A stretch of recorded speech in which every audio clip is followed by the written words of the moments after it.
I can confirm the UK will recognise the State of Palestine by the United Nations General Assembly in September, unless the Israeli government takes substantive steps to end the appalling situation in Gaza, agree to a ceasefire, and commit to a long-term sustainable peace, reviving the prospect of a two-state solution.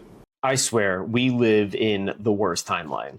So now Keir Starmer, the Prime Minister of the UK, after doing nothing but support Israel and its genocidal campaign in Gaza for nearly 2 years, is threatening Israel with recognizing a Palestinian state at the United Nations in September unless Israel shifts course. How is that a policy strategy? First of all, the self-determination and basic human rights of the Palestinian people should not be a political football that gets tossed around whenever you feel like it. Second, Starmer is dangling recognition of Palestinian statehood as a threat if Israel doesn't do better? What?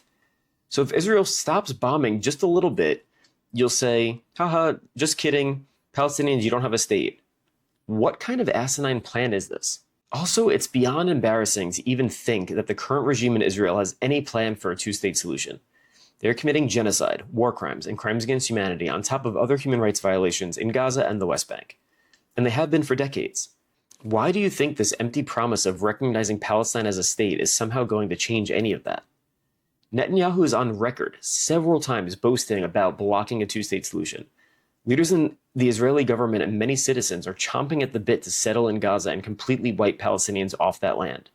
The Knesset, Israel's legislative body, just overwhelmingly passed a non-binding resolution that says it wants to annex all of the West Bank. You have Israeli terrorists, aka settlers, that are killing and beating people, including Americans in the West Bank, torching homes, destroying property, burning down farmland, and destroying water supplies. Just last week, a Palestinian activist was killed by one of the few Israelis that were sanctioned by the Biden administration. Trump lifted those sanctions at the beginning of this year. While these terrorists have been killing, beating, and destroying property, they're almost always protected by the IDF. To suggest that the government is going to move for a two-state solution unless there is significant and widespread pressure is a joke. What are we even talking about? This is just beyond embarrassing. Now, separate and apart from the ridiculous statement by Starmer, we have to get into two major questions. What difference would Palestine being a state at this very moment mean? And what does Palestinian statehood actually mean? First, sadly, I cannot imagine that the UK would do anything different the day before it recognized Palestine as a state versus the day after. What policy change would Starmer's Labour government make? What actions would the UK take after it recognizes Palestine as a state that it couldn't do today? Second, what is a Palestinian state? Where is it? Who runs it? The West Bank is under control of Fatah and the Palestinian Authority. President Abbas, who's not very popular, has been in power since 2005, and there haven't been elections. The endless settler expansion has meant that the territory under the Palestinian Authority has shrunk significantly. Not to mention that the IDF is fully operational across major parts of the West Bank, even in territory that was supposed to be in control by the Palestinian Authority. Here's a map of the West Bank. If you're wondering why it looks like a block of Swiss cheese, it's because the West Bank is divided up into 3 areas. Area A is under the authority of the Palestinian Authority, although the IDF still sometimes operates in there. Area B is technically governed by the Palestinian Authority, but the IDF maintains security control in these areas. Area C, the large majority of the territory in the West Bank, is under Israeli control. Then you have Gaza. Hamas is still in control of what is left of Gaza after Israel has destroyed most of the homes, buildings, and infrastructure. What exactly would the UK be recognizing? How would a Palestinian state work? What exactly would the UK be recognizing?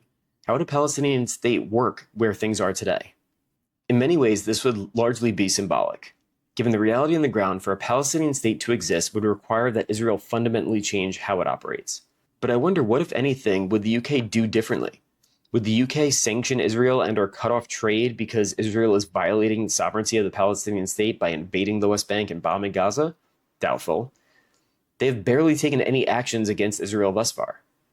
And let's not forget that literally nothing matters unless the US changes its policy towards Israel, which, so long as AIPAC is able to buy politicians and votes, so long as both Democrats and Republicans are willing to bend over backwards to support Israel, nothing is going to change.